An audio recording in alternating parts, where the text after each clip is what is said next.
Welcome back, everyone, to another episode of Minds.Without.Borders, where a group of old friends meet to talk about or discuss anything and everything. It is truly a no topic left behind podcast.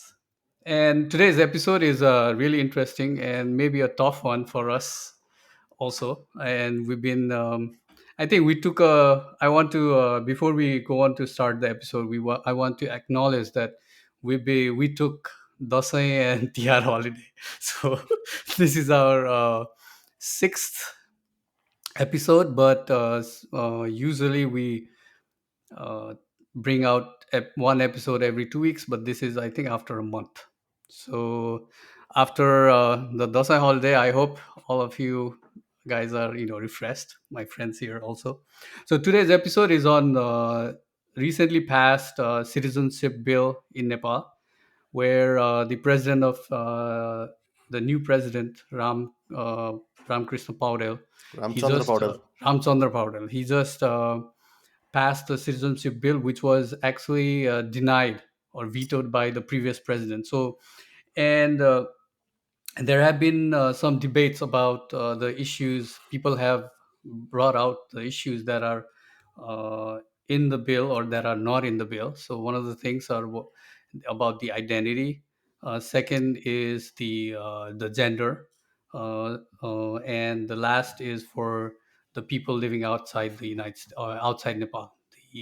For the uh, Nepalese diaspora around the world. And so we'll be talking basically on those issues here. So, in the beginning, the first part of the podcast, we'll discuss what it means to be a citizen of a country.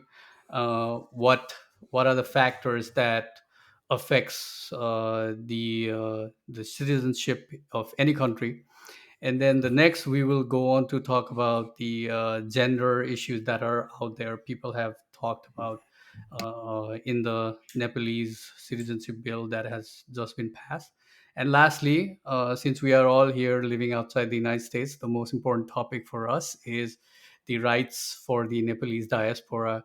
What are the rights that are given, and what would we would like to see, and some of the controversial issues people have brought out on this issue.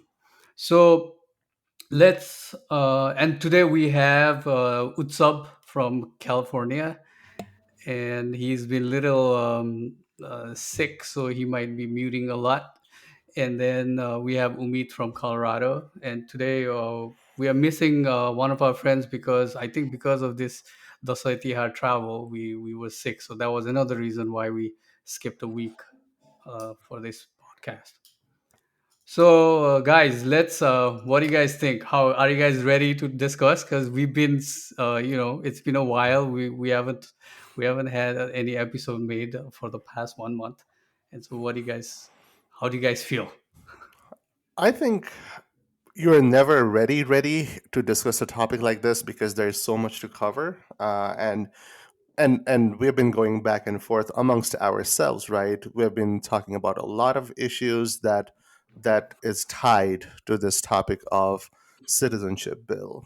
So I don't think we can ever get fully ready, but I would like to highlight one thing that, as we get into this conversation, um, we are speaking from our point of reference, our experiences. And I say that because we have Nepali population spread across the world, in different realities for everyone. So this is just our thought. So I just want our viewers and listeners to kind of uh, listen to us from that lens, right? This is our reality. This is something that we have experienced, and this is our thought. So this is no way a representation of Nepali people around the world, but just three of us, right? So I think that's important to highlight as we delve into this conversation. Yeah, that was nicely put, Umit. Thank you.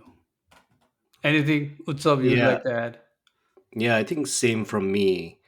I think when we came up with this topic to discuss a month ago, but couldn't do it, um, very different from our last episode, right? Like when we were talking about a football club that we're passionate about. Yeah. We really didn't need to prepare because we're living it. Yeah. And here comes this topic, which is kind of complicated, in terms of all the stipulations there are for being a citizen of a country, and the latest amendment bill, and all the various controversies, the videos that we saw, right, of some of the Nepali diaspora kind of going against one of the politician, uh, the whatever her name is, Jakri. I forget her full name. Ramkumari Zakri. Ram Kumari Chakri. So we saw that, and we kind of talked about that, and then kind of trying to prepare. I think I was kind of not sure on how much I need to prepare for this. Like, do I need to like study everything about citizenship, about Nepal or other countries, and even politics or nationalism, history about it, and it was like endless if we tried to kind of go research for it. Ultimately, I decided that I'm just gonna kind of go through like how I feel, right? Like in my Hmm. situation, and just give my non-expert opinion on this. So that's how I'm going to be approaching this podcast. Yeah, I did the same thing. I did. I went into a rabbit hole, Hmm. sort of, when you do research on these kind of things, because you try to answer a few questions, and from there you find there are more questions, and so that's why I'll try to focus on those three things. Like, one is what it means to be a citizen of a country, what makes a person a citizen, and then the gender issue that we have heard about, and then the lastly, the again, the diaspora thing, the NRNs, right?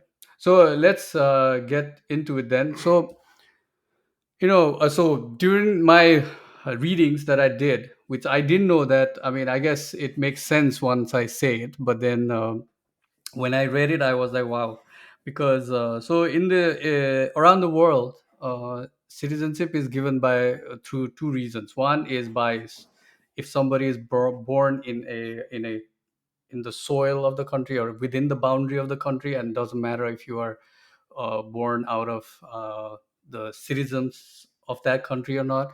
And the other is you have to be born from the citizens of those country living there. And so one is called, I think, Hughes soli, means by soil, and then other is Hughes sanguine, is by blood. And I found that depending on where you are in the globe, if it is mostly the Western countries have uh, given citizenship based on both by descent as and by birth, and usually in the eastern side, like India, Nepal, Japan, even China, they have this policy that they would only give citizenship to people who were born from the citizens of those countries. And so I wanted to discuss with you guys like what it means, like what do you guys think about giving citizenship based on soil versus based on blood. I just wanted to hear your opinion on what is the uh, I don't know if that I can say the best way, but what do you guys think about giving citizenship based on soil versus giving citizenship based on just by blood?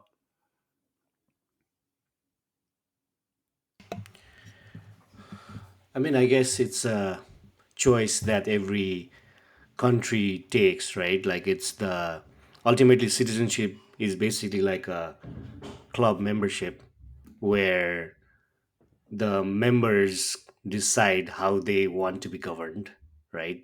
And they decide how a membership is going to be given for anyone joining the club. So, any country, I think, I mean, makes the choice based on, I guess, whether it's decent or whether it's based on if you are born there, right? And I think it may be different in West, or even like between various countries, based on maybe geographical or population aspect as well, right?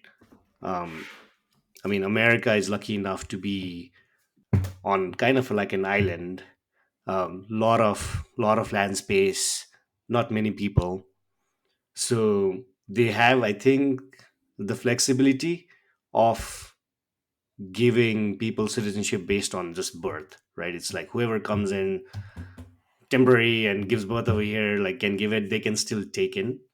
Whereas many of the countries, maybe in Asia, where there's like a lot of population, right? It's like a lot of population concentrated within small geography, where I think there is a need to address population control as well.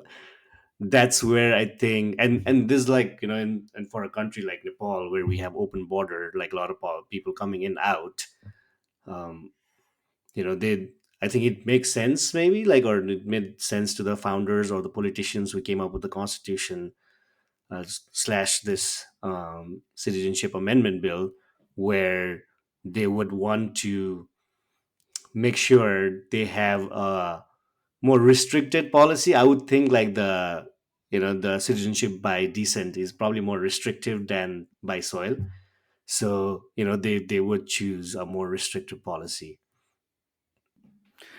Yeah, living in the United States, that's why I wanted to ask this, because living in the United States for, I don't know, 15, 20 years now, that here I feel a little bit, I would have felt a little bit discriminated if I was told that you would only get citizenship based on if your parents are born here or if your parents were American. So uh, I have this sentiment, I guess, towards it makes sense for me to give somebody a citizenship based on if they're born there, right? So that's why I want to ask.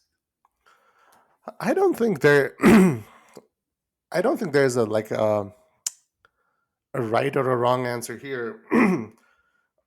As you were asking the question, Biswas, and as Utsav was talking about it, I kept on thinking. One question kept on coming to mind was, do we need to redefine citizenship, the concept of citizenship, the definition of citizenship, right? Because we live in such a globalized world. So I want to take this conversation a little bit differently, because I think we can argue about which one fits better, right? All of this, but I would also want to start this conversation, not just amongst us, but to our viewers and listeners, right? Do we need to rethink this concept, this idea of citizenship, as we live in a much more globalized world, right? Where people are traveling, people are, connecting over a lot of different ways, whether it's the internet, through other channels, right? Like, I think as we grow into more interconnected society, I wonder, do we need to look at this idea of what citizenship means? Because this has been, over time things need to change and evolve, right? And we do that with other parts of the society, right? With whether it's technology, whether it's other things that we constantly are rethinking. I wonder if the time has come to kind of think about, like, what does it mean to be a citizen of a country, right? For example, right, I am a citizen of Nepal, but I've not been there for the past 20 years. So what is my duty as a citizen to Nepal is, what has, or am I considered to be a citizen of Nepal, true citizen of Nepal, right? And so I've been wrestling with that in my mind, as like, do we need to kind of rethink this idea of what citizenship means, right? Now, granted that that conversation would lead to a lot of different ramifications in the political sphere and the social sphere, but I think we, being in a society that is so much um, globalized and so much mixed, right, in more ways than one, I wonder if there is a point for us to kind of stop, pause, and rethink, what does really this idea of citizenship means. So that's where my mind is going, rather than, right, kind of thinking about, oh, this is whether it's soil or by blood, right? I'm just like, does it make sense to think about those pathways to citizenship in the current context? Is it relevant? So that's where I'm thinking. Yeah, like, if, I mean, like you said, we've been here for 20 years as citizens of Nepal, haven't really been involved with with the ground in Nepal, right? Like Uh-huh. we with politics or social causes or anything like that, or even contributed to economy, not as much. Yeah. And we are considered citizens of Nepal. Are we more citizen than someone who's living in Nepal and Mm-hmm. maybe they were born in Nepal, and until recently, maybe if you didn't have a father, right, and Mm-hmm. only a mother, you wouldn't even get a citizenship, Yep. right? And like, let's say if you were living in Nepal, contributing to the society, contributing to the economy for the same amount of years as we have done, and we are citizens, right? Yeah. Like, who is who is a citizen over there, Mm-hmm. or who is a good Exactly. citizen? um, Yeah, you bring a good point here. So this is some one note that I have made based on how the nation state of Nepal was formed. Was one nation, one language, one dress, and one religion. So that was the definition of what Nepal was back in the Panchayat Ka, brought by the Mahendra, I think. And so that's an old way of thinking about citizenship. And then now, what Utsav mentioned is if we are, living here, working here, paying taxes, and then are we citizen or not? So, and I think that's the modern definition of citizenship, and that's how people living outside in the West, let's say in US and in I'm sure in Australia as well. If you contribute to the society, then that's why you become eventually become a naturalized citizen, right? Isn't that the definition of being naturalized citizen here? Is once you contribute to the society here, pay taxes, and then abide by the law, then and you have lived here for a certain amount of time. That's how it is in other countries, but in US, mostly if you contribute to the country somehow, to the national interest of the United States, then eventually they give you the naturalized citizenship. So in that context, yes, I think the society are moving towards this new definition of citizenship, where now you are not bound by the language or one dress or religion. If you look at the where there is high immigration, and this is something I also found out, that the countries which have higher immigration tend to give you citizenship based on soil or by birth. Mm. And the countries which do not have immigration, like Nepal, India, there's not much immigration going on. Then those countries, or they have some kind of restricted immigration, like maybe in Japan, they kind of restrict immigration there. So in those countries, the citizenship is usually given to people by descent or by blood, Mm. right? And so I also agree with Umit that yeah, we need to. I'm sure we will be changing the definition of being a citizen of a country in the coming years, and I think it has already changed here in the United States, at least in the West. Otherwise, Yeah. we wouldn't be getting citizenship here. I mean, we are not. I'm not a citizen yet, but Yeah. many Nepalese who have lived here, or many immigrants who live here, got the citizenship of America or United States based on the idea that the new idea that if you contribute to the society, then you are a citizen. Yeah. And thinking through that lens, right?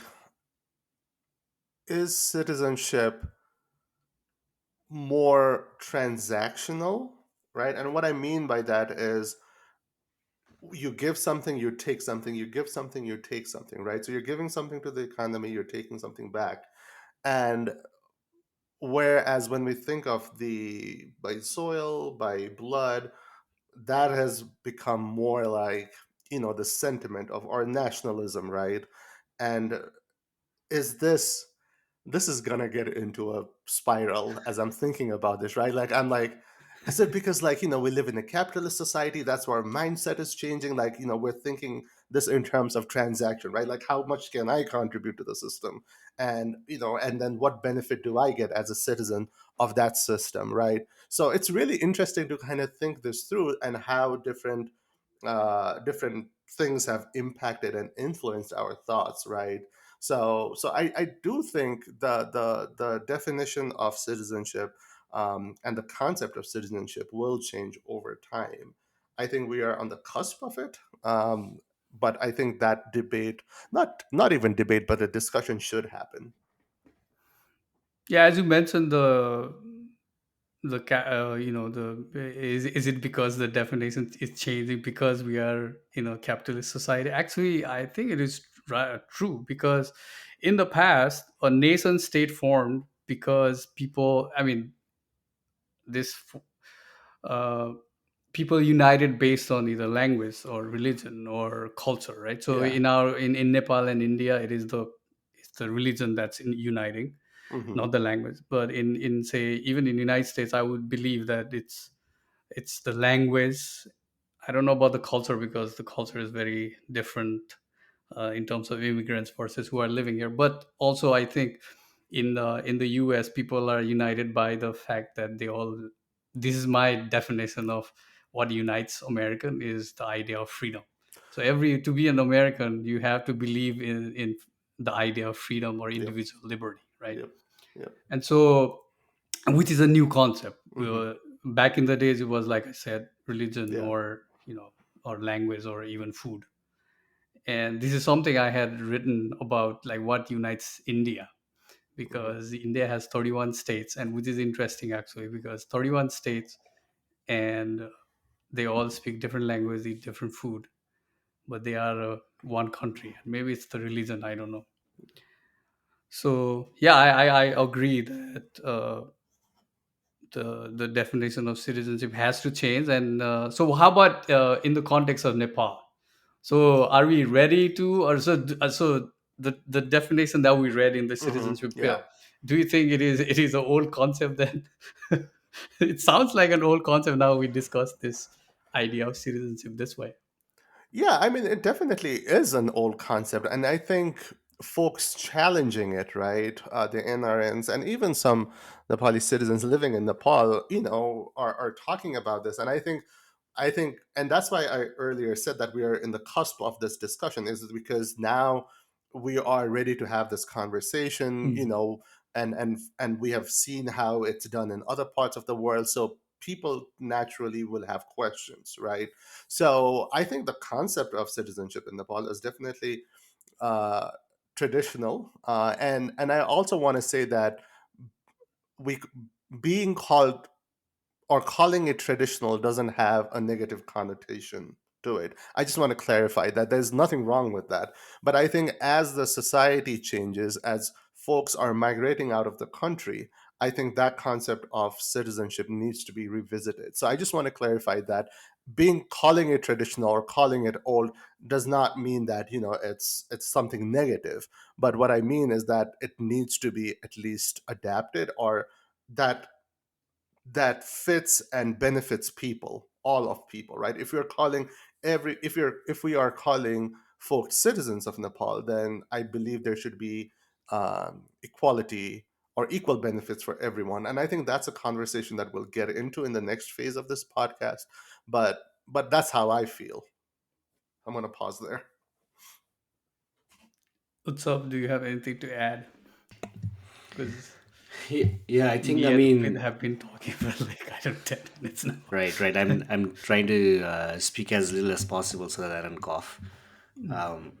That's okay. But yeah, I think, I mean, the definition of citizenship kind of goes hand in hand with the definition of a nation, right? What is Hmm. what is a nation? How did the nation get formed? The nation state, as we know it now. And ultimately, I think it's about people of what common identity, Hmm. culture, language, kind of coming together and deciding how they want to be governed, right? Hmm. Independently. And for Nepal, I guess, since our short history, I guess we were united by King Prithvi Narayan Shah, right, in the mid 18th century. And Nepal, it has like so many different ethnicities, culture, language, and somehow we still identify as Nepali, right? um, Hmm. and throughout this history, I guess, in terms of citizenship, or how we identify ourselves as a separate nation, we are like geographically in between the two great populated nations, right, India and China. us being a small nation, I think there has always been a fear amongst the political class on whether there's going to be interference from like these big nations, right? And I think that has always kind of uh, re- like I guess resulted in whatever laws or regulations that we have in terms of citizenship and trying to control that. Um, so I think that's why we are still kind of more conservative, because we are trying to protect our national Mm, identity, or like mm, us as a nation. And since we're such a small nation, between these two great powers, we want to maintain or have as less influence from mm, like these two nations as much as possible, right? So every time we're talking about who should be citizen and should we give rights to people from, like, people that are not living in Nepal, then it's always about the surrounding nations, right? yep, Like yep. what are we going to do with them versus Hmm. the people living like everywhere else. So we can see that in this amendment bill as well. So I don't know how we can modernize our definition of citizenship, because I think the history of how we think of ourselves in the geography that we're in, how we're trying to protect ourselves, Hmm. probably will remain there Yeah, uh, for for the foreseeable future. yeah. So that's always going to come in the forefront, right? If we come with some Hmm. liberal ideas on giving citizenship to anyone, Hmm. like that's the other side is going to say. But if we do that, then Yeah. we're going to get encroached upon by the Indians or the Chinese, and they're basically going to take over and make us like another state of theirs, which is So a which is a valid argument as well. Like, I mean, sounds like a conspiracy theory, but um, I mean, I think it's possible. yeah, so you brought a very interesting point here, because this is something I wanted to ask you guys about. What do you guys think about? Do we really have threat from India and China, or let's say, let's not talk about China. China is, let's say, because there is this big barrier of mountains, and so I see less threat of China in that sense. But and our cultural mixing is also not as big as it is with India.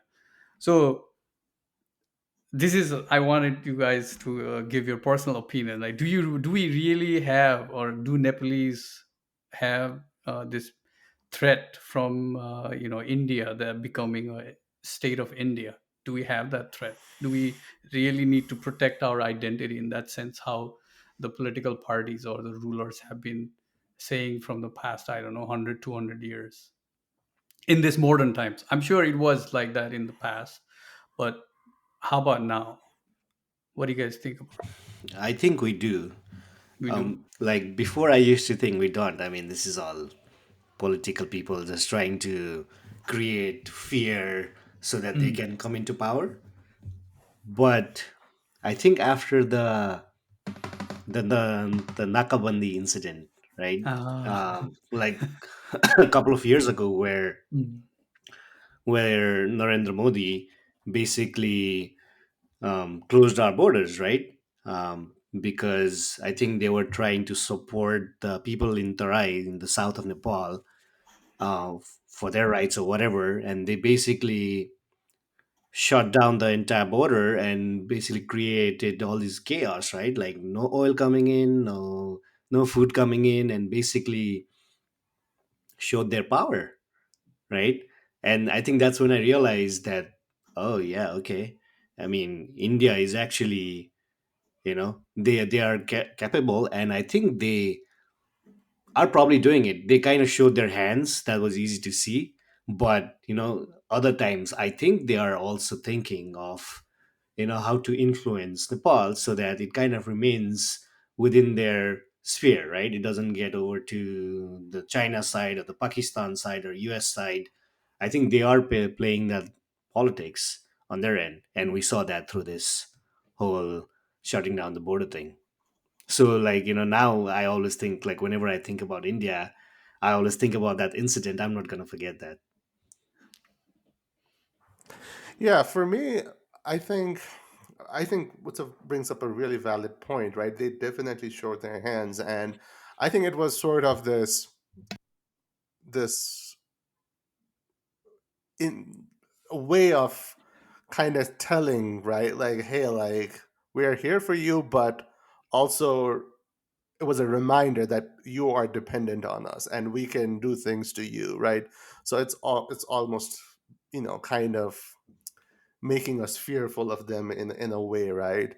And the other part of it that I'm also a little bit uh, I've been thinking about this is also this idea of soft power, right? And what I mean by that is uh, there is the hard military power that you go and impose and say, hey, like, we're here, we're going to take your land force fully. But there's also this other concept of soft power, which is your ability to influence others through attraction and persuasion rather than coercion, right?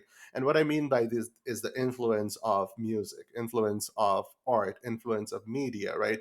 And we are so much ingrained with Indian um, Indian culture in Nepal, right? Whether it's terms of movies, we have Bollywood movies, we have Bollywood music, we have Indian music, all of this. So I also think that there has been this ongoing effort on that front as well, that influencing through the culture, right? Saying, okay, like, hey, like, we are attracted to this thing, right? So I think there is some level of influence in those contexts as well. So there is this sort of this hard power of this border shutdown, right? But there's also this ongoing other wave of soft power of influencing people's entertainment, media, culture, art, all of these things, the way you look at it, right? So when in time later on, when these forces do occur, then they come in as saying, oh, like, look at us, like, we are friendly people, like, us for a very long time.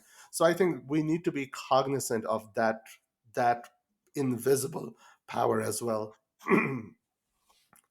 I don't know if Yeah. that makes sense. Yeah, I mean, it does. It does. And Right. so, yeah, the soft power always is important, especially in this kind of world where trade is the most important thing, because Hmm. everything runs around trade. And when it Yeah. comes to trade, the soft power is very important. Yeah. And I think partly why United States sends all these, billions of dollars in aid is to have that soft power. Yep. And And I mean, yeah, I guess that's why we have in our latest amendment bill, right? Like all these exceptions for NRNs living in South Asian countries, countries. yeah, South Asian countries. I don't know if China is included in that, um, but like, I mean, I don't know if other countries have similar citizenship rules, but it's pretty unique in a way where it's like we're giving all the citizenship rights to people outside of Nepal, but not for certain countries that's Yeah. surrounding the nation, right? This just shows like the fear that our nation has or our politicians have over influence coming over from the neighboring states. Yeah. yeah.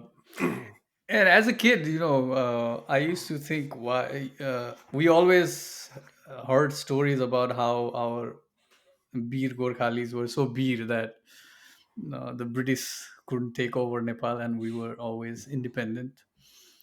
And maybe it's me as a kid, not knowing much about the history and the people. I used to be like, what? I don't think that is the case. It is because British thought they don't have anything to take here, because we didn't have any Mm, mines to mine from. Like, what are they going to take other than the hills and the mountains that mm, we have? But now, for India, I think there's a big interest in Nepal, or even for China. I don't know for China, but definitely for India, mhm. because all the water that we have, we are the second largest natural water producing country, or the country that has so much water. And in terms of how much energy that India needs to become the next superpower, or to become the second largest, if not the, I don't know if it can ever become the first, but at least the second, based on the population. It can definitely be the second largest GDP in the world.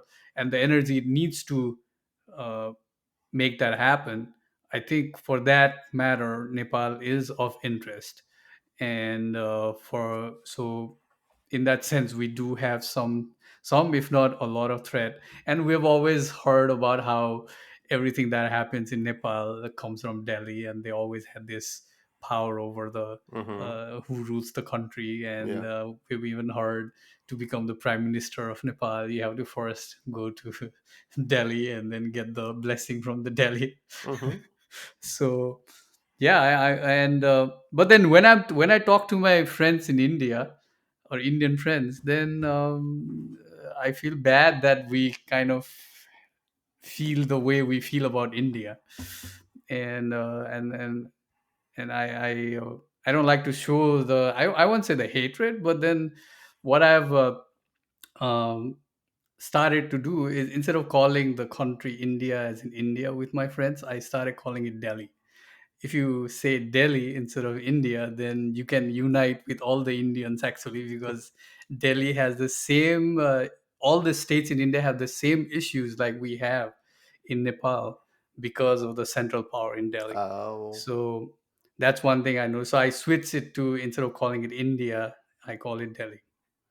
So yeah, so we've been talking on this for a while now, though, but in the in the in the interest of time, I want to go back to. I know Utsav has been taking us back to the citizenship bill. And I am taking it away from the citizenship bill, but now I'm going to take us back. So when we when this amendment to the citizenship bill, or when this citizenship bill passed in, or the amendment came in, I think 2018 or something, uh, there was a big issue over gender discrimination. Mm-hmm. And Utsav, a little bit, he mentioned about how we are, there's a threat that we might be overtaken by the neighboring states, and we are trying to protect our national identity and national border from these neighboring states, and maybe that's why we have what we have in our citizenship bill. But yeah, there's definitely, if you read the, I think the clause 5 and some of the clauses where who can get the citizenship based on marriage, it mentions clearly that a foreign woman married to a man can get the citizenship. However, there is no mention of foreign men marrying a Nepali girl. And there's been huge issues or outcry over the discrimination they have. Why can't a Nepali woman make their husband a Nepali, and while a Nepali man, can do the same to his wife, or make his wife a citizen of Nepal. So I don't know how to discuss about this. I definitely see the discrimination there. However, I'm sure, and you guys will agree to that as well. However, I also wanted to discuss or dive a little bit into why we have such discrimination against the foreign men, and why do you guys think it came into the bill?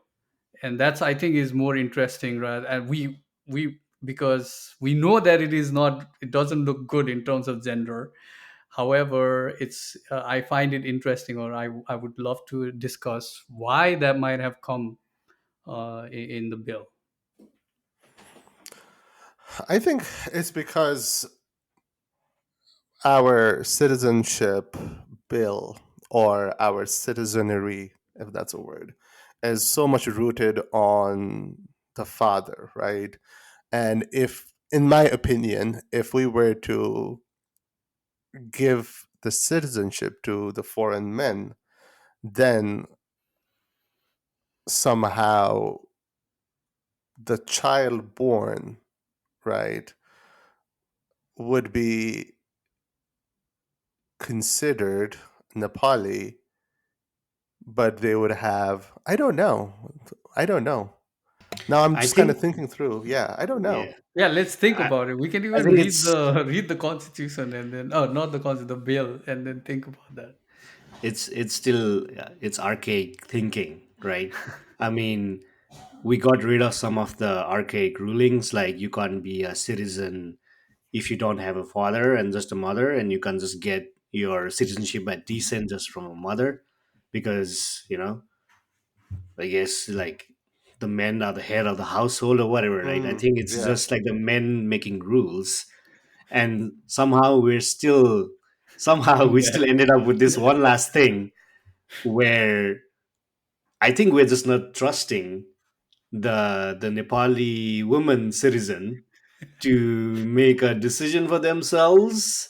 Maybe they think that, oh, they will be, I don't know, like the male is going to dominate and spread their seeds everywhere. I don't know what they are thinking, but I think in this day and age where there should be no difference between the rights given to a male or a female.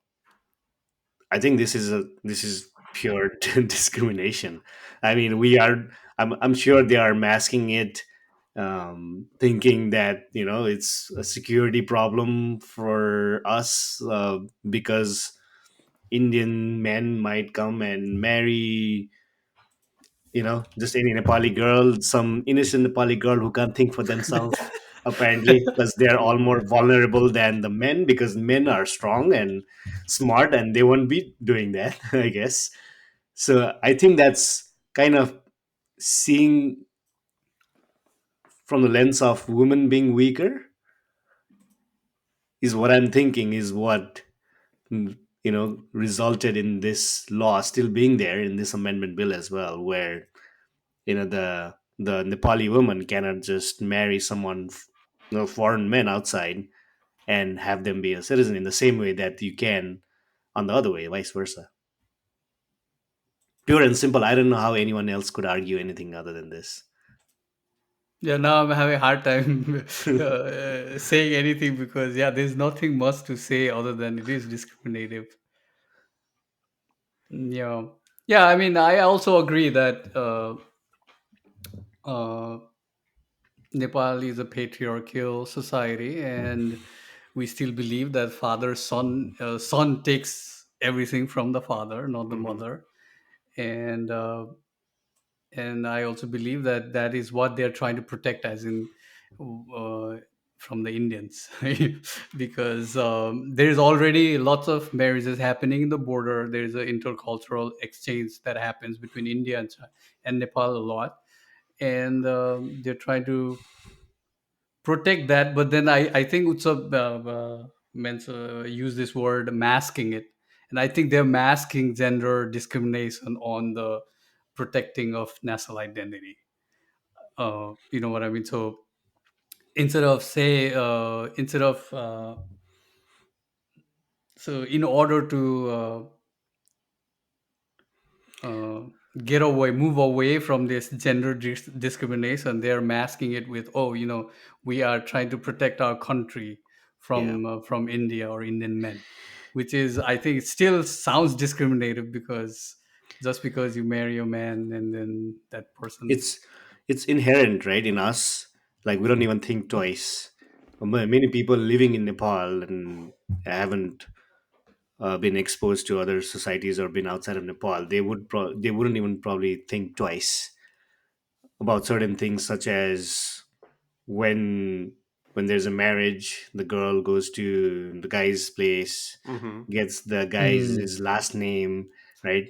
All of these things are just inherent in the culture, where the male obviously has the advantage, and maybe that is why we think the we do in Nepal, like the politicians, and the way that we've created these rules, because we fear that it's the man who will give his last name to the Nepali girl, right? Mm. The children are gonna have, the like you had said earlier, the last names of um, the Indian guy, with their Indian surname, and I guess that is what they don't want. Like, it's like we are basically giving Indians citizenship is probably what they're thinking. In another context, like when the Nepali guy marries a Indian woman, it's like, okay, the Nepali guy gives his surname to the Indian woman, and basically she's a Nepali because she has the same last name as the Nepali guy, right? I think that is probably the reasoning, a, a part of the reasoning of that is the true cause. I think, other than you know this Yeah, I'm sure security there is a reasons. property right thing as well, because what until last what 10, 15 years, the Hmm. women were not given any ancestral Uh-huh. property rights. Yeah. They I wouldn't see. get it, and it's still now, I don't know if that is still true. Until you are unmarried woman of a 35, after you are 35 and you're still unmarried, then you get the property, like you can claim the the the inheritance. Yeah. And I don't know if it had changed. We need to look at that. Hmm. But I think that's also another reason I can think of, because now if a man marries a woman with a property, who has property in Nepal, let's say with inheritance, let's just say, Yeah. and then now after getting married, whose property it is? It is the Indian man property, or it is Nepali woman's property? And so, Yeah, I guess there are still other issues other than citizenship, that traditionally is the way it is and may need an evolution, right? But I mean, I think even with that, the new amendment bill is an evolution of, or much better than the previous citizenship Hmm. bills, right? There has been improvements on giving citizenship rights to people who just have their mother and no father, right? They are able to get their citizenship by descent just from their mother, which is a good step, great step in terms of gender equality. Um, and hopefully, I mean, these are amendments that can still be evolved over time, and like in the future, we can get some of these rights that are equal for women in all aspects. I keep thinking, who are the people making these decisions? And it's all men, right? All the decision makers, all the politicians who are in the power. So that's where my mind kept on going, was like, oh, like, it's all the men who are making these decisions, and they have no experience with the reality, right, of women, and they tend to make these decisions sort of in a vacuum, and this has real world repercussions. So that's what I keep on going back and thinking, right? For us to have that level of gender equality, I think there needs to be more political representation, right, and participation that we need to enable, for women to be part of this process, of this political process in Nepal. So that's where I was thinking, like, of course, like, they're making these decisions and these bills because that's their lived experience, that's their reality, right? So why would they make anything other than this, right, that would not benefit them? um, so I just kept on thinking, this room full of men just arguing, right, be like, hey, like, if a Nepali woman's a foreign man, then we're not going to give him the citizenship, like. And I don't think there's any rational thinking behind that, or yeah. and yeah, while I was reading those and then thinking about this gender thing, like why we think if a man married an Indian man, let's just talk about Indian men, because I think that's the fear that Nepalese, whoever made this constitution has. And so instead of being fearful about Indian men turning the Indian woman into Indian, and then eventually whatever she owns or whatever turns into Nepali. Why aren't we thinking as us Nepalese trying to influence the Indian men and make them Nepali by because that's what happens in these big countries, where that's why you are, when you get a citizenship in United States, they want you to learn the language, and then they want you to learn the culture and the history. That's why you are asked those 100 questions, I think. And then you are asked to take the pledge of allegiance. So why can't we do that? Like, how? Why can we make them? That's the question. I'm sure, because I'm sure since we are a small country, we don't have the resources, and but uh, I think in the modern world, I think that should be our goal, rather than preventing these kind of stuff, because now people are migrating and living, and there's no such thing as one person living at one place and just dealing with Hmm. one kind of people. Yeah. And actually, if you want to grow, then these days you want to have foreign investment, which is Hmm. bringing people from the other countries. So instead of not making them feel inclusive, or making them feel like an outsider or being fearful of these outsiders? Why can't we turn them into like us? Like, One point of clarity that I do want to add here, when what Biswas said about being fearful of India, right? And I think Utsav touched on this a little bit with the geopolitics of it. The other thing is that we have an open border with India, right? So people really don't need, like, they don't even need a passport or anything. You can filter in and out. So I think there is that fear of politics, right? Because typically when we look at in the context of India and Nepal, men are tend to be more politically active. So I think there is this fear around, right, the influence that foreign men, or typically in this case Indian men, might bring into the country and impact the local election, which changes the dynamics of the national landscape. So maybe there is something that we need to also explore there, right? This open border and the in and out of people, with what ease they'd go through. And then, yeah, so I just wanted to add that context to what Biswas said. so if it were not for the open borders, then so is it because we are fearful because there is an open border? Is that what you're trying to say? I think not fearful, but I think with the level of ease, right, that people could go in and out, I think it sort of facilitates, right, this political influence across border. Does that make sense when I say it like that? I don't think it's fear, but I think, well, I mean, at the end of the day, it might be fear, but I think the process is much easier when you have an Hmm. open border. And I think Yeah. maybe they're trying to counter that. I don't know. Because oftentimes when we hear about these kind of disputes, we often hear it in the Tarai region, right, with the border of India, where so and so, like, a person has like an Indian citizenship, but they also have Nepali citizenship, and that's a whole different topic to discuss, the accountability, the administrative burden, in maintaining that in Nepal. But I think the more the more news that I've heard about it comes from the Tarai region in Nepal. So maybe there's something to explore there. Yeah, I agree. You wanted to add Ultimately, something, what's up? Yeah, go ahead. ultimately, it's still discrimination. So let's just move on. Absolutely, absolutely, yeah.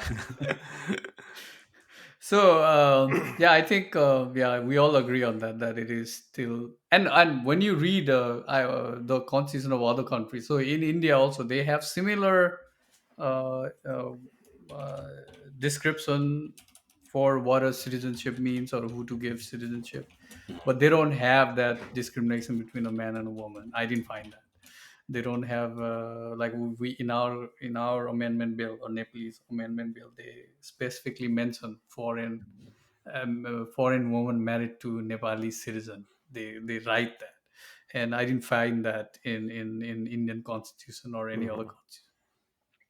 So we kind of like touched upon. I think Utsav touched upon it a little bit, that um, there's a discrimination, not discrimination, but there's a distinction between people living in those SARC nations around Nepal versus people, or the Nepalese diaspora or the non-resident Nepalese living um, outside the outside Nepal, outside those seven countries or the SARC nations. And it seems there is a difference that Nepali government or the people who made the constitution, they see people living outside the Nepal in those seven regions versus outside in other countries. They see a difference, and I don't know why that is. I still don't understand why they have that. Other than, okay, I understand the Nepalese living in the India, and even then, like, why is it they have that distinction between the SARC nations and the people living outside of the SARC nations?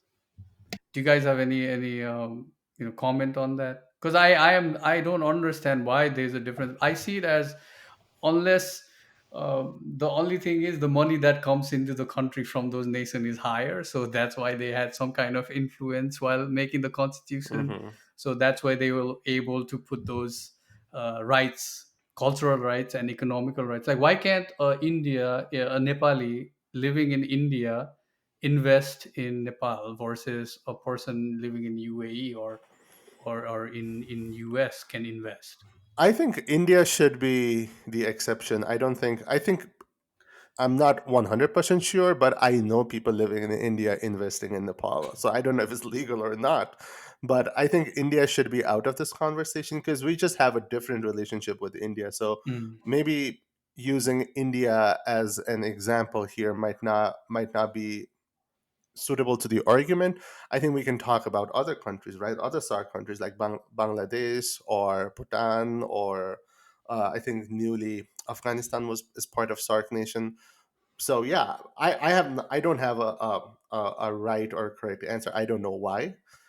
Maybe there is what you said, that the money coming in from other countries is higher. It boosts the economy, and maybe we just have a greater population outside of India going to other parts of the world. What I is think the English word for Hepni? The Hypni bully. bully. Bully is too much. Maybe kind. I don't know. I felt like they are helping the people living in those countries. That's how I felt when I read it.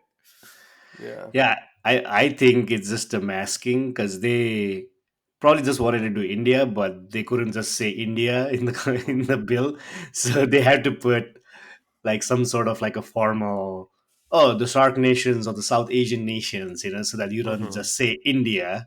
I think that's the real reason, because otherwise I don't see why we would be bothered about Nepalese living in Sri Lanka or other SAARC countries where they wouldn't have open borders with them.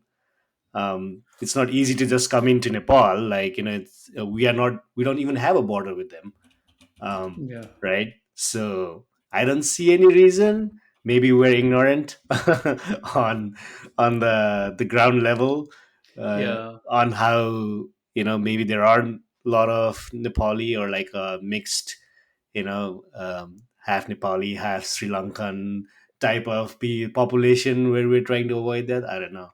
So I just pulled up benefits of being a SARC member, right? And what it says is, so it lists out privilege and benefits and incentives for members, and there is a section on business opportunities, right? And it says participation in trade fairs and exhibitions, develop business through buyer, be part of a business delegation at international forums. So I wonder if they already have those in place for SARC countries where people can invest, right, through, there might already be mechanisms because Nepal is part of the SARC. SARC, yeah, SARC. So maybe it's not just what we're talking about. It's just that there might be already be mechanisms there in place for members of those countries to invest in Nepal already. mm. So I just wanted to bring that up too. Now, since we are talking about this, Mhm. non-resident Nepali issue, so what do you think about the voting rights? Because we hear that people living in Nepal don't want to give voting rights to people living outside of Nepal, and people living outside of Nepal, for some reason, they want the voting rights. And before today, until we had this discussion earlier, I was also for. Uh, I was also against Yeah. giving the voting rights to the Nepalese living outside of Nepal, Hmm. because since they are not in living in Nepal, then would they even Yeah. want why would they even want to influence the political climate? Hmm.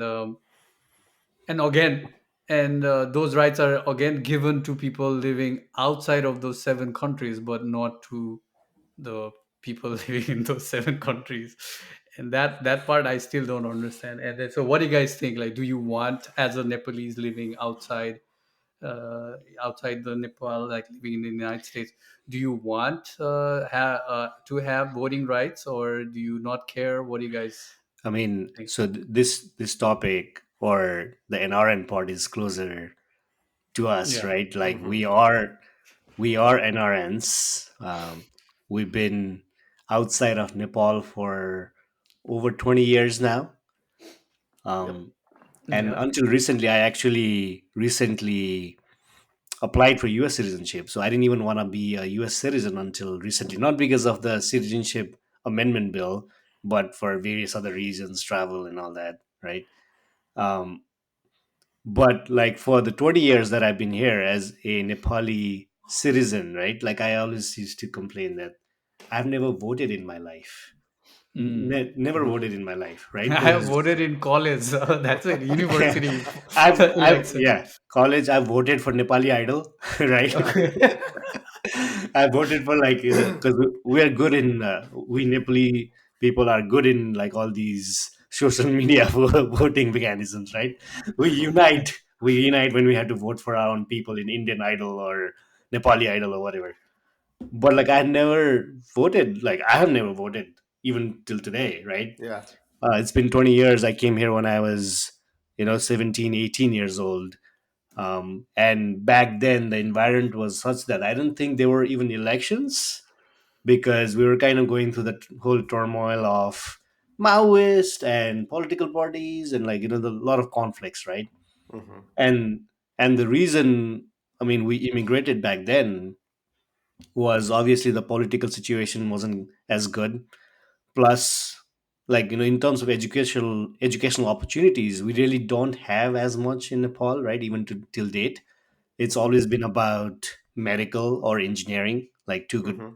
like two good areas that you can probably pursue your further higher education in Nepal. But if you wanted to do anything else, there's not much opportunities, at least back then, right? Hmm. So a lot of our friends, we came over and we've been here, right? And we're so young, like 17, 18. Like we didn't know what citizenship meant, we didn't know Yeah. what voting meant, we didn't know like what it means to be a citizen, right? Yeah. And whatever we've learned, we probably learned living here and kind of looking at the American political system, right? I still um remember Utsav watching Bush versus who's that? Obama. 2004 election debate. Oh, John Gore. Kerry. Kerry. No, Kerry. John Kerry. John Kerry, right? Utsav was so Right. into that debate, I Yeah, remember. yeah, we were And him always saying, "Oh, this Kerry is not going to win. He doesn't have a personality." I still remember Utsav saying that. Anyways, right, go on. right. Like all of us, like we might be interested in politics, but like we never had the rights, right? Yeah. And Yeah. we used to always like look at Americans, and they would be like, "I have this right, I have that right." They would be like so confident, right? Like if they have Hmm. to deal with the police, they have to deal with anyone. It's like, I don't care. It's my right. Like don't. I'm gonna cross the street. You better stop. It's my right, right? Hmm. There's like all these rights that citizens in America have, where we always felt like a foreigner. We are Nepali citizens. It's like we don't have rights back home. We can't even vote from US, and here we are in US. We don't have rights here either. And we've kind of lived that life for over 20 years, right? And here we are. Now we can become, even if we are a US citizen now we can get the opportunity to become a second class Nepali citizen. It's Hmm. it's basically what it is, Yeah. where we get, I guess, we can go and spend our money, and where Hmm. we can go and contribute, right? Do charities, Hmm. societal, like kind of contribute to the culture, Yeah. but we can't influence the politics. Here we are, like, and it's like 20 years we didn't get any rights, and now we can get that, but we still can't vote. Obviously, I think, yeah, maybe I'm okay with not voting in Nepal because I really don't know the politics there, anyways. Hmm. And um, I haven't been, investing or contributing to the society or cultural as much. But Hmm. what if I do, right? What if I Yeah. go there tomorrow and, like, I want to live there for a year or like even more, invest, like whatever I've learned, the skill set, whatever I want to go and apply to my country. I am a Nepali still, right? Hmm. Like uh, Nepali is in my blood, right? Hmm. Like, um so if I want to go and do that in Nepal, like now, I am kind of bound by the rules set by the Hmm. other Nepali citizens. Like I'm Yep. still a second class Nepali citizen. I can go and spend my money, spend my effort, but I still don't have the same rights as Hmm. the first class Nepali citizen, right? So I think that's where we might feel like we are slighted, right? We don't have the Yep. equal rights, even though we feel like we are true Nepali. Hmm. And we want, like, if we want to contribute, like, not like, maybe some people don't, but like, if we want to, we are not given those same rights. Yeah. Yeah, I'm in the same boat. The only thing I would say that to that is that you could have some people who might not be investing in Nepal, right, living in the US, far disconnected. And do we want to give voting rights to those people? And I think I go back to this, my earlier comment at the beginning of the podcast, right, that we need to maybe rethink this concept of citizenship, and maybe it has to be more transactional, where if you are investing in business in Nepal, if you are providing employment to people, then I think you need to have that ability to influence the policies that dictate what you do there, right? I think that would be very um, discriminatory in that sense, that if you're allowing people to come in and invest in the country and do all of these things, but you're not giving them the right to at least voice their opinion, right? Because ultimately, when we think about election, when we think about voting rights, that's what it is, right? That's your right to advocate for what you think is right. So if we are only allowing people to come back to Nepal and only invest in businesses and have this cultural benefits and whatnot, and then not give them that voting rights, then I think that is discriminatory to some extent. Now, when I started um, talking in this podcast, I was like, yeah, like, why would you want to give voting rights to people who are not even living in Nepal, right? But as you kind of go through this process of thinking, of what they are allowing us to do, the Nepali outside of Nepal, and then just it's almost like taking advantage, right? In to some extent, that you are like asking them to come in, facilitating the way to invest, but saying, hey, Mm. like, by the way, you can't do anything else. We want your money, we want your investment, but you really cannot do anything else or have any say in this country. And if you want to do that, then you have to give up your citizenship in from the other country and uh, take up Nepali citizenship. So I think that's a um, really harsh way of handling this situation, right? Because all of us, and that's what I said earlier, that we all have a different situation, we all have different lived situation that does not fit right with the constitution or the citizenship bill. And I think the Nepali government should be more mindful of that. This feels a very top down approach, saying, oh, like, you do either this is the way or the highway. So I think there needs to be some discussion around that. Yeah, I also had a similar reservation, like Hmm. Umid said, when I heard about this at first, and that why anybody need to have a voting right when you're not living there. Yeah. And now that I heard the argument that, okay, what if somebody is investing, so you are allowed to now do some economical Yeah. activities or cultural activities in in Nepal or in the country, then it does make sense to give them some kind of political rights so that they have a Yeah. say in the country. And so so what I think is maybe there should be a criteria like that. Then, if they are allowing or whoever is asking, Yeah. um, so the NRNs, I think they are the ones who are advocating for this voting rights. So they should come up with a criteria that who can vote. As Yeah. in, if you are dormant and not active in Nepal, then I don't think that it makes sense Hmm. for you to send votes like we do for like sub mentioned for these from social media kind of thing. Like Yeah. you vote there and then you try to influence, even though you don't have any vested interest for Yep. the country, Yep. other than just you know um, trying to influence what happens there. I do agree. And then also, like I said, like there should be a criteria like that. And so since we are on this topic, maybe I'm putting you guys in the spot here, or on the spot here, but I just wanted to give you guys an opportunity to comment on when how do you guys feel when you hear that since you are living outside of the country, or you left when you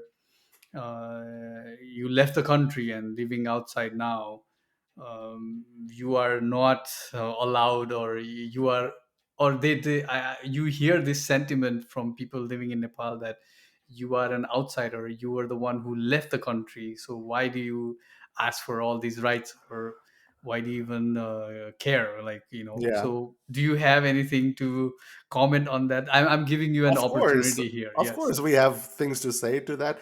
and and I can say some things in the right way. Is that Yeah. right? Like, I don't want to say what I'm thinking, but what I'm thinking is, we left because there were no opportunities. I don't think that's a secret anymore. I think everybody knows that. I think the burden is on the government to facilitate a way for folks not living in Nepal to be part of the political process. So, for example, I again give the example of United States, that if you are a foreign, if you're living in foreign country, you can still vote, right? There's still mail-in ballots and all of that. Why don't we have that in Nepal, right? Don't blame us for your shortcomings, right? You cannot develop a place or a way to facilitate mail in ballots.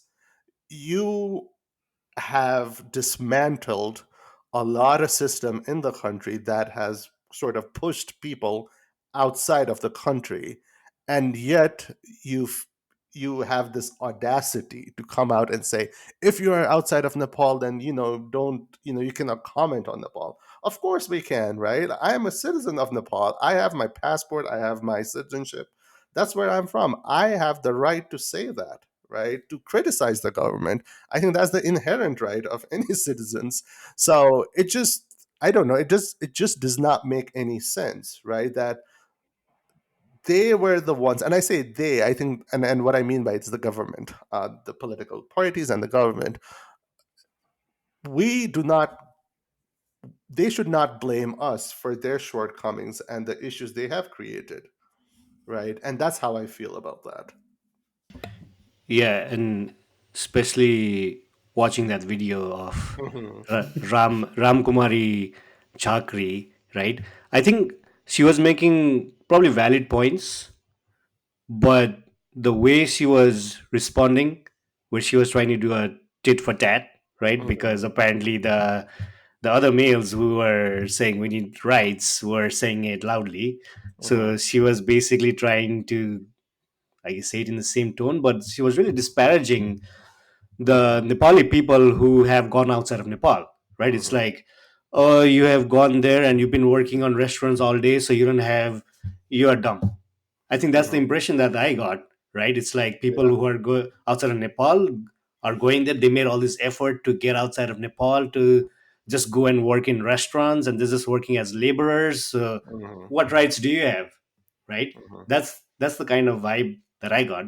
Ultimately, I mean, she might be right that yes, you have not been involved in Nepal, and you are not in Nepal, and like if you get a citizenship of another country, right, you have basically made that choice.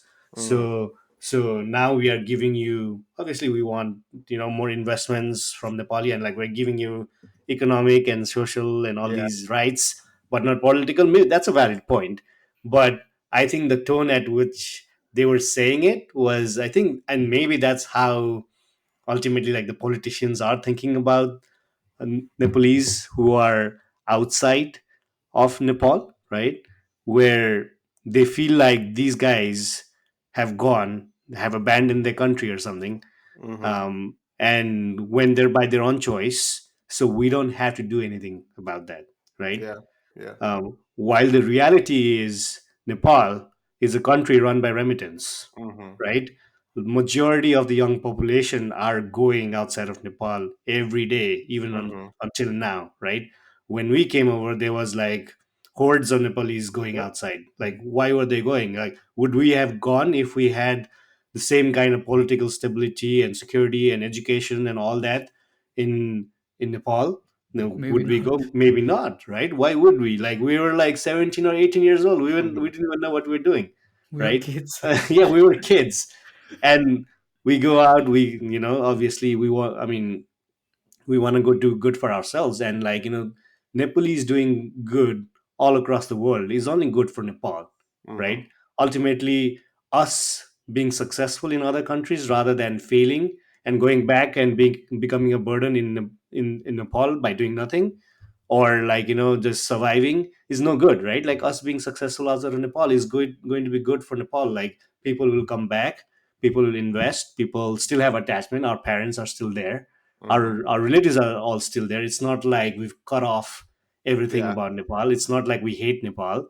Yeah. We we love Nepal, right? We consider ourselves Nepali, Hmm. and and I think the tone from the government and the politicians should be positive, and Hmm. not not negative in a way where you're kind of putting down, Yeah. right? People saying you just went out, just waiting for your own self-interest, and you don't have any rights because of that, Yeah. which I It disagree with. Yeah, it's almost this victim blaming, right? Like, why do why do you do this? It's just not looking at the root cause of things, right? There is this whole other spectrum of things that have happened that we don't even address, and we're just focusing on this action of people leaving and taking up citizenship other countries. But there has been these other factors and forces that has pushed us, right, towards making those decisions. And for some reason we're not acknowledging these other factors, right, but we're looking at this end result, and we are wondering why everybody's doing this.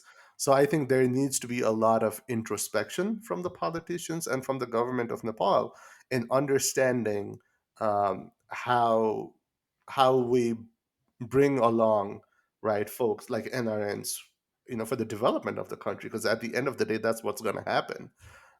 And for some reason they view folks living outside of Nepal as someone who only wants to invest and be culturally aligned with the country, but somehow they don't want the voting rights, right, when in reality that needs to happen, or at least a conversation should happen. Yeah.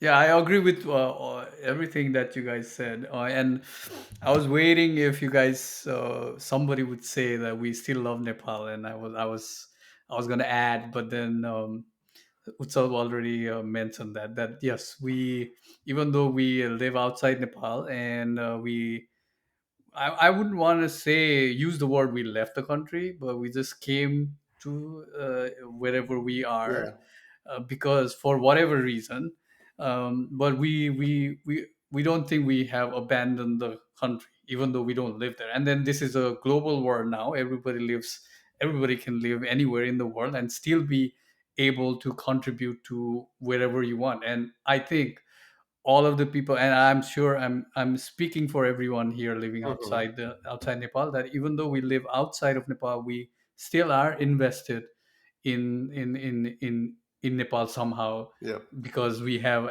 if nothing else, we have our parents and relatives. And like Utsav mentioned, with all the skills that we are developed or learned from going outside, we always try to find a way to give back to Nepal, and it's always in our mind. So with that, thank you, Utsav and Umit, for a very riveting conversation.